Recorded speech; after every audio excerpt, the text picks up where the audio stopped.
Darrel Shee. I wonder if he's hiding behind the collar. Hi, Darrel. He started out writing for radio and television in Montreal, as well as contributing articles to the National Lampoon in its early stages.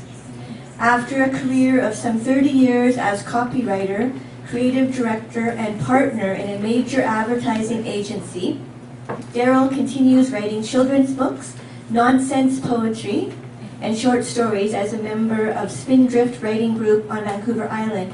And I first met Darrel, I believe, at Poetry in the Park. So, yes, he's so great. Please come up, Darrel.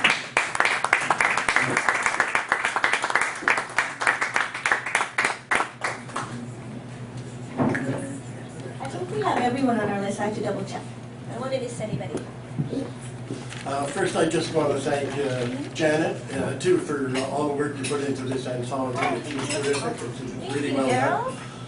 And I picked it up a few weeks ago, and it's really fun to come here today and see the authors read their work after having read them at home myself, and then you hear it from their standpoint, and it's quite fun to hear that and see the work that's true.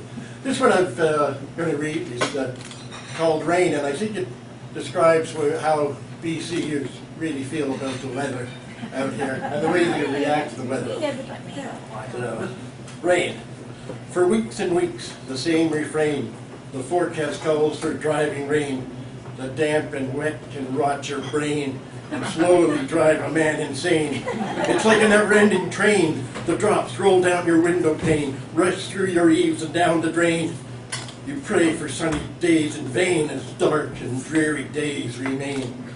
At last, the storm begins to wane. The puddles dry up down the lane. And now the skies are bright and blue. The sun has finally broken through. The grass begins to grow anew. Plants and seedlings are rising too, helped along by the morning dew. You walk on down the avenue. It's really quite a lovely view. Cherry blossoms, all fresh and new. It seems like overnight they grew. But now the ragweed's got to you. You sneeze and blow, achoo! There's not a cloud up in the sky. It's so damn hot the birds won't fly. You pull the weeds and then you sigh. Stop all this growing back, you cry. The grass is getting way too high. You mow it down, your throat is dry. You ask the gods, now why, oh why? And I expect a prompt reply. Won't you at least give one last try to bring the rain clouds back on by?